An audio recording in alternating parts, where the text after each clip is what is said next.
আসসালামু আলাইকুম। আজকে আমরা আলফাফোল্ড ইউজ করে 3D প্রোটিন স্ট্রাকচার তৈরি করতে যাচ্ছি। তো এটা মূলত একটি আর্টিফিশিয়াল ইন্টেলিজেন্ট বেস সিস্টেম এবং এটা গুগলের ডিপ মাইন্ড যে আর্টিফিশিয়াল ইন্টেলিজেন্ট আছে সেটি দ্বারা তৈরি করা হয় এবং এটার কন্ট্রোলার ইবিআই। সো আমরা যদি শুরু করতে চাই, আমার কাছে বেশ কিছু প্রোটিন সিকোয়েন্স আছে যেটা আমি রাইস জেনোম অ্যানোটেশন প্রজেক্ট থেকে কালেক্ট করেছি। তো ইদার আমরা এই প্রোটিন সিকোয়েন্স ইউজ করতে পারি, অথবা আমাদের কাছে যদি ইউনিপ্রোট বা আলফাফোল্ড অ্যাকসেপ্ট করে, আলফাফোল্ডের সার্ভার অ্যাকসেপ্ট করে, সরাসরি আমরা লোকাস আইডি দিয়েও সেই প্রোটিন স্ট্রাকচারগুলো পেতে পারি। তো এটা কিভাবে কাজ করে একদম খুব ডিটেলস না বলে একদম ইজিলি যদি বলতে যাই, তাহলে প্রথমত আমরা যেই সিকোয়েন্সটাকে ইনপুট করব, সেই ইনপুট করা সিকোয়েন্সের সাথে সিমিলার বেশ কিছু সিকোয়েন্স তারা অন্য, দেখা যাচ্ছে যে আমরা যদি হিউম্যানের একটা জিন দিই, তাহলে সে সেটার সাথে ম্যাচ করে অন্যান্য যে স্পিসিসগুলো আছে, আমরা যদি প্ল্যান্ট দিই তাহলে সেক্ষেত্রে অন্য কোনো প্ল্যান্টের সিকোয়েন্স, সিমিলার সিকোয়েন্সগুলোকে সে অ্যানালাইজ করবে। এবং একই সাথে নিচে এদিকে পেয়ারিং হবে। পেয়ারিং জিনিসটা কীভাবে, আমরা এটা ভার্টিক্যালি যদি অ্যালাইন করা হয়, অ্যালাইন ঠিক না, ভার্টিক্যালি যদি সাজানো হয়, তাহলে সেম জিনিসটাকে আবার হরাইজন্টালি সাজানো হবে।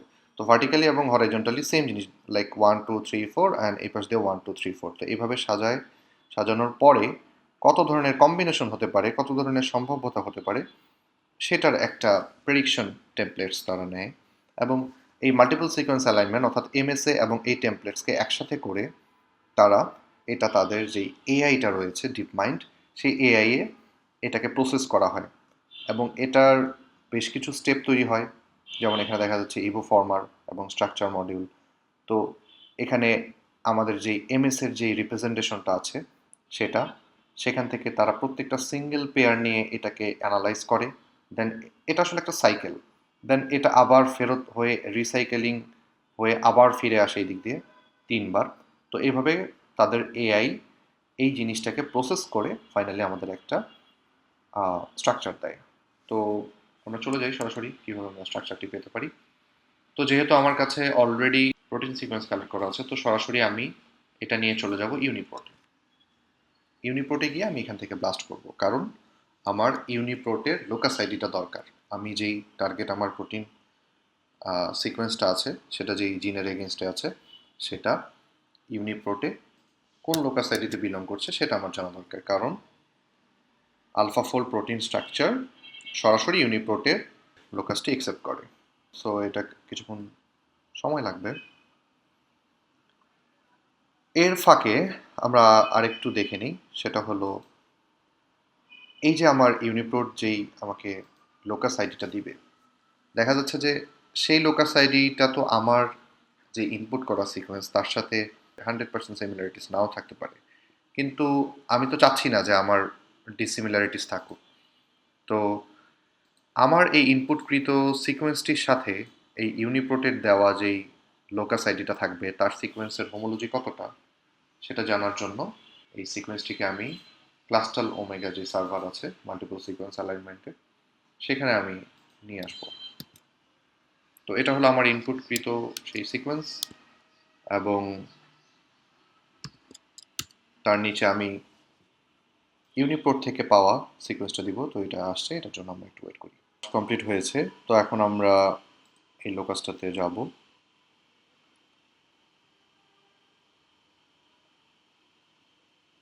এবং আমরা দেখতে পাচ্ছি যে এখানে বেশ কিছু ব্লাস্ট ম্যাচিং করিয়েছে। তো এখানে আমরা দেখতে পাচ্ছি যে এটা 100% ম্যাচ করেছে এবং এটাও 100% ম্যাচ করেছে। তো এরকম মাল্টিপল 100% ম্যাচ হতে পারে, ইভেন 100% না হয়ে 99%ও হতে পারে। তো এখানে জ্যাপনিকা না হয়ে ইন্ডিকা হতে পারতো বা অন্য কিছু হতে পারতো। তো আমার টার্গেট থাকবে আমি জ্যাপনিকাটা নিব, কারণ আমার মেইন যেই সিকোয়েন্সটা নেওয়া হয়েছে সেটা rice genome annotation project which is belong to japonica. And অবশ্যই আমরা চেষ্টা করবো 100%টা নেওয়ার। তো এই লোকাস আইডিটা আমরা কালেক্ট করে রাখতে পারি, কারণ এটা ইউনিপ্রোটে।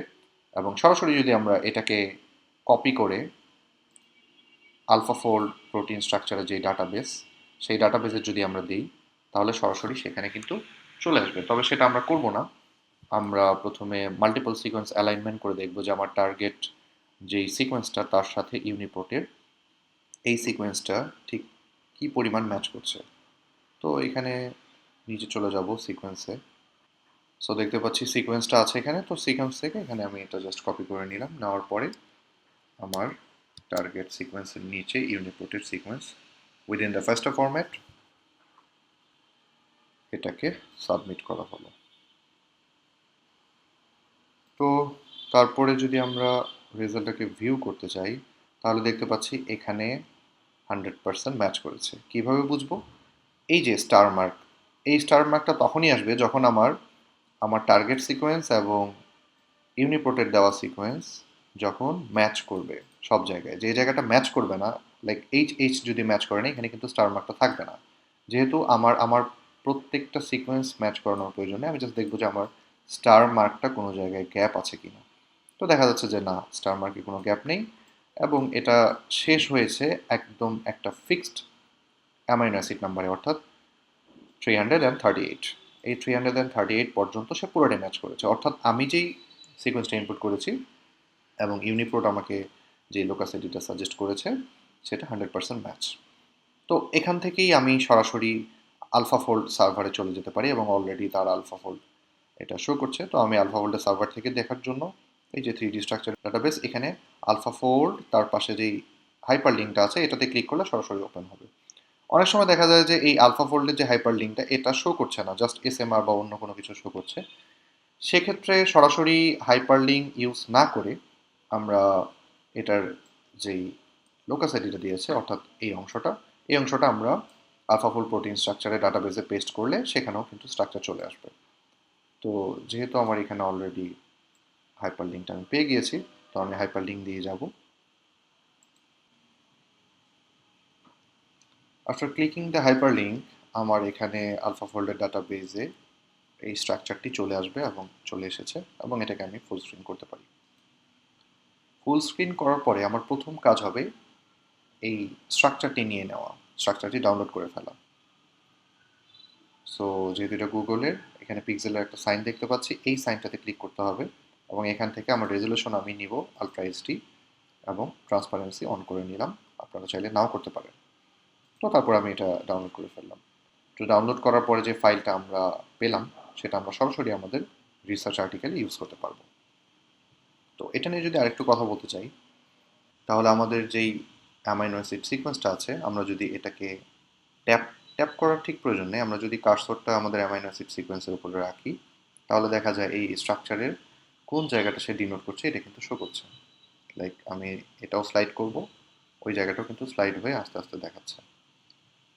তো এখানে কনফিডেন্স লেভেল বলে একটা বিষয় আছে।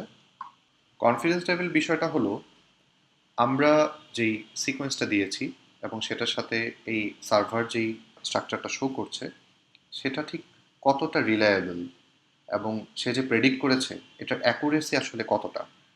এটার অ্যাকুরেসি যত হাই হবে কনফিডেন্স লেভেল ততটাই হাই হবে।